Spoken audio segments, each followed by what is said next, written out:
So today's topic is to talk about categories and tags and also a little bit about keywords. So I'm not going to go too much into keywords, but just to clarify what the difference between keywords are and tags, because a lot of people don't understand tags. And I myself didn't for a long time because I'll tell you a story about when I had my very first blog, which was like, I don't know, 10 or 12 years ago. It was when blogs first came out. And um, I didn't even know what I wanted my blog to be. I just had a blog and I just started one and I wrote about anything under the sun. So, like the Oscars are coming up this weekend. So back then I would write about the Oscar fashions, and I would be watching the broadcast and I would write about the fashions that I saw and the actresses that I saw.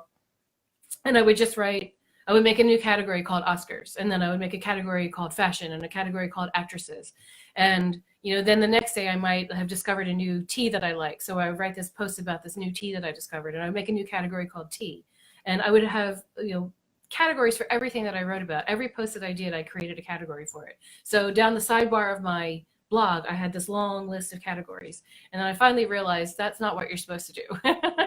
I was using categories the way I probably should have been using tags. I think there's a lot of confusion around categories and tags. And you don't even have to use tags, but they are something that enhances your user experience if you do use them.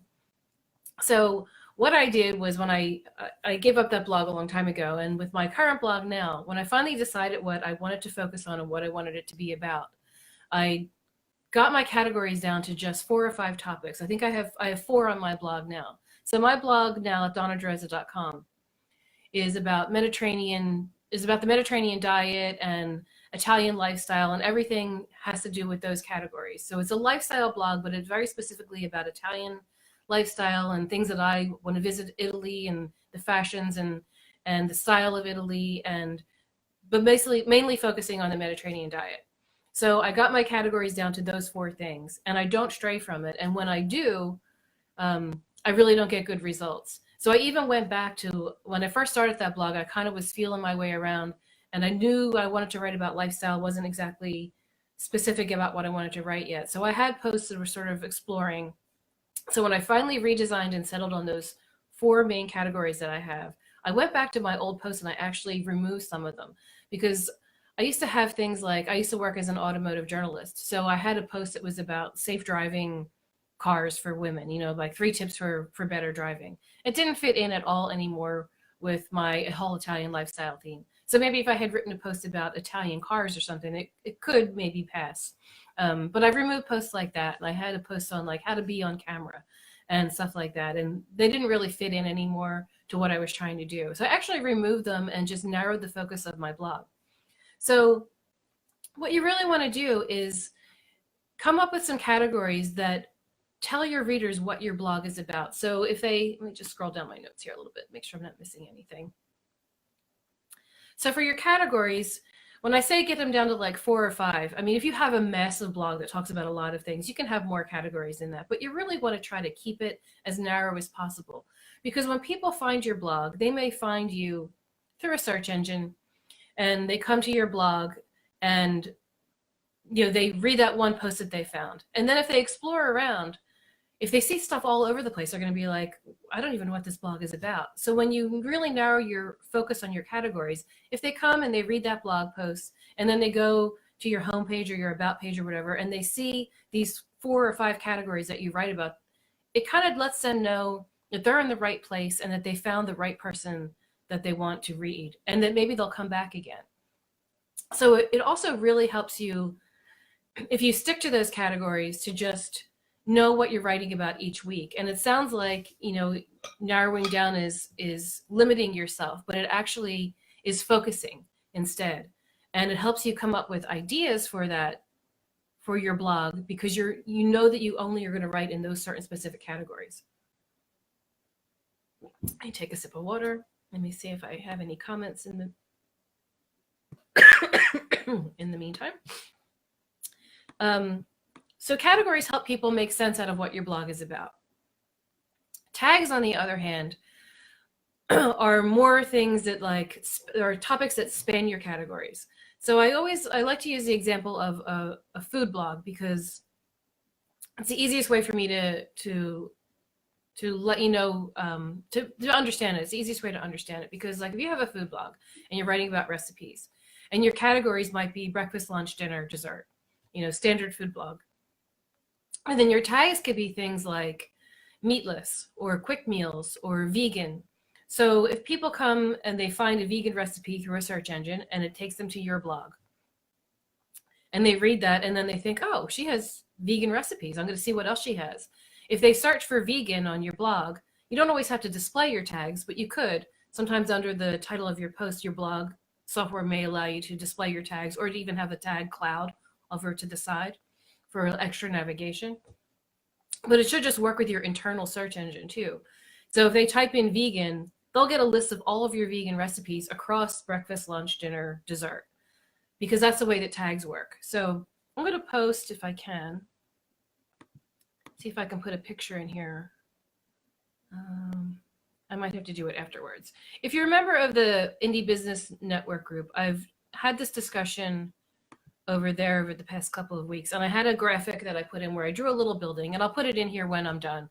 Now that I have this different setup from what I was planning on, I don't have all my options. But if you think of your blog as a building, and I just drew a little building, a little post and lintel building. So think of your categories as the columns that are holding up the building. So vertically, your columns go across the top and the subject matter comes down. Think of the tags as the things that go across this way horizontally. So if your pillars are breakfast, lunch, dinner, dessert, your tags can be across all of those. They're the little bricks that build up those columns. So if you have a post about a vegan dessert, you can put it in the dessert category and label it vegan. If you have a post about a lunchtime vegan meal, you can tag that one vegan also. So that if someone clicks on vegan, they'll get the lunch post and they'll get the dessert post. Sorry, I'm not looking at the camera. So I hope that helps you understand it a little bit. And you can have as many tags as you want. So back in the day when I was like Oscars and tea and dresses and actresses, they could have all been tags. So if people came to my site and I had a few categories, they could click on actresses, and maybe I had posts about actresses in different categories, maybe in style, maybe in beauty, maybe, in whatever. So I hope that makes sense of what the difference between categories and tags are. And to just bring keywords into it for a minute, keywords are for the search engines. So if you're writing a blog post about your favorite vegan meal, so you write like vegan chocolate dessert for an Oscar party or something like that. And so your keyword might be something like vegan dessert Oscar party, something like that. Your keywords are really phrases, they're not just a word. So if someone is searching a search engine, Google might see your keyword and say, oh, someone's typing in for vegan desserts for an Oscar party, and send them to you. So your keywords are for the search engine to find you. But then once you're on your site, the categories help the people who come to your site realize what your whole blog is about, not just that one post that they found. And then also the tags will help them navigate around your site. So if they come and your site is a food blog, but not everything on it is vegan, you may have a lot of vegan recipes, but not everything is vegan, but they're only interested in the vegan things. They can search for vegan through your tags, and your internal search will then put out for them anything that they need. So I hope that makes things clear. Let me see what else I have here. So to tell you another story about my blog of why you want to stick to your categories. Like I said, my blog itself is about Mediterranean eating and Italian lifestyle. So not this past Christmas, but the one before, I wrote some shopping posts, like gift guides for people for Christmas at the holiday time. And so I had Italian-inspired holiday gifts, and then I had something for gifts for your friend who always wanted to go to Italy, things like that. And I found Italian type of things, and it fit in with my blog content. And I had affiliate links in those posts on the products that I was recommending, and then people could follow that. And if they bought the item, I would get a little kickback from the person who was selling it. And it was kind of effective that year. People did follow it because it was the kind of topic that they would expect to find on my website. So this past year, I was like, well, that really worked last year. I'm going to do more gift lists like that this year. So this year I came up with a bunch of gift lists. I had one that was like gifts for mermaids, faux fur gifts for your, your friend, gifts that, your, that are so nice that you want to get for your best friend so you can borrow them. Things like that. Gifts for girl bosses. I came up with like 4 or 5 different ones. And really, when I look back on it, had nothing to do with Italian lifestyle, had nothing to do with Mediterranean eating. And they were just fun posts. They were nice. They had nice pictures in them, but they were total duds. People looked at them, they may have read them, but they didn't follow any of the links. They didn't buy anything from me. They didn't make any money off of those posts because they were like, what are these doing on your website? They have nothing to do with my main topic. So the people who normally come to me for Mediterranean recipes are expecting to find things about Mediterranean recipes probably for the holiday. And if I had a gift list, it was going to be, they expected it to be Italian lifestyle gift lists or things about Mediterranean cooking, maybe Mediterranean cookware. Like when I think back on it, I could have been very more specific, stuck to my original categories, and then had more successful posts with that. But because I strayed from my categories, they were just total duds. And it was really a waste of time. And while they were nice posts and I really worked hard on them and made them look nice, and there were a lot of nice gifts in there if you wanted to follow them, what do mermaids have to do with the Mediterranean lifestyle, really? And what do girl bosses have to do? It's a total different subject matter. So the people who came to my site regularly for the kind of content that I was producing were just confused. So categories help you to focus on your main topic and to keep your readers from not being confused about what your subject matter is about. And so if you have if you're in this group, Blog Your Brand, you probably have a blog that is supporting your business and you want to write about your products and your services that you offer. And when you come up with your categories, it doesn't mean you have to only write about your products and your services. You could write anything that is pertaining to your target market. So these categories will help your target market find your blog. And then once they're there, like if I had a food blog that was about vegan lifestyle, people come to me for that and they want to read the recipes. They might also be interested in other aspects of the vegan lifestyle. Or to give you a product example, if you make candles, for example, and say you make vegan candles, you may use soy wax and different things, and you don't want to use any kind of animal products in your candles, you can have blog posts that are about your candles or what new things you're working on. You could have a category for the things that inspire you. You could have a category that pertains to vegan lifestyle and how it relates to candles. And because your blog is about candles, you could have a category about what to do with your candles, how to decorate with them, decorating ideas, things like that. So it's not as limiting as only talking about your product and only talking about the service that you offer, but helping those categories can help you figure out how to reach your target market. And then you can write about things that pertain to that target market. So it's not as limiting as it would seem to really narrow focus. It actually helps you really get into the heart of that category that you want to talk about and get to the gist of what those people want you to be writing about, what they came to you for in the first place, and to give them more of it. And then after you get going with your blog, maybe you can branch out a little bit on other things if you feel around and realize that your readers are interested more in more things that are about vegan that don't pertain to candles. You can start branching out a little bit from that. But when you're just getting started and you're building your audience, your categories can really help you focus down on your niche. And we're always talking about niching down, and that's what you can really do with your blog, is to help your brand niche down into very specific 4 or 5 categories.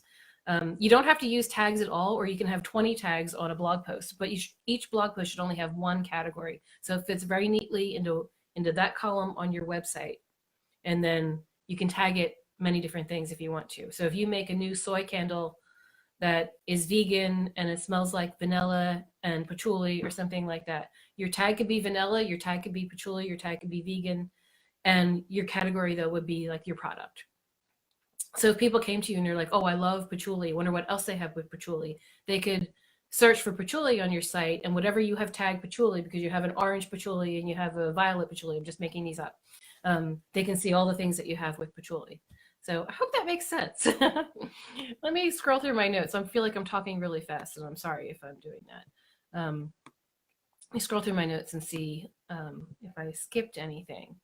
And let me know if you have any questions that I can answer while we're on here live. And even if you're watching the replay, if you have any questions about what I'm talking about, just write them in the comments under here, and I'll check back later and I'll answer your questions. So I think I covered what a category is. I covered what tags are. We touched briefly on keywords. And I'm just making sure I didn't really skip anything. I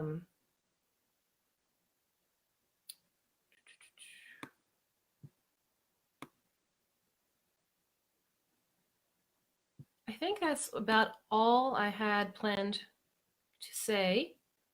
So unless anybody has any questions, you can always look around at certain people's blogs that you admire and see how they handled their categories and see if you can figure out how they tagged posts. Because some people display them and some people don't, but they're still working underneath on your blog if you do choose to use them. I use WordPress and it's very easy to tag posts, but I'm sure that all the other blogging platforms work the same way, where you can choose tags. And even if you have an online shop, you can usually put tags on your products as well. So you can think of this system working as well for an online shop.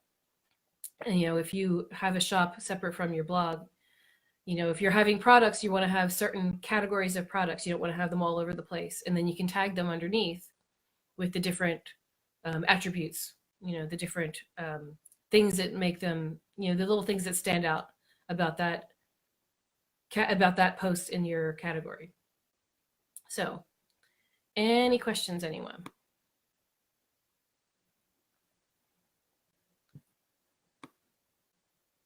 I think that I'm just scrolling through to make sure I didn't miss anything, because I have a ton of stuff written down here, but I know I talk really fast and it goes by really fast. So I told you about my original blog and how it was kind of a mess and how I learned from that. Gave you some examples. Yeah, I think I pretty much covered everything I wanted to say. It's not really that complicated a subject, but I know a lot of people are confused about tags, as I was in the beginning too. But they can really be helpful for the user experience on your blog. So just to wrap it up, keywords help people find your blog in the first place. So they're going to a search engine, they're typing in keywords, and the Google gods direct them to you if you're lucky. So they land on your website. They're looking around. Your categories that you have displayed help them understand what your whole blog is about, because they found you for a reason. They followed one example of a topic that they were looking for. They come to your blog, they see your categories, they see what your whole site is about. Those categories should match what they were there for in the first place. And then the tags help them navigate around your site once they're there. So they see your content, they see what you're all about, and when they want to dive deeper and look into more of the specifics that interest them, that's how tags can help them find their way around your website. So I hope that makes sense to everyone.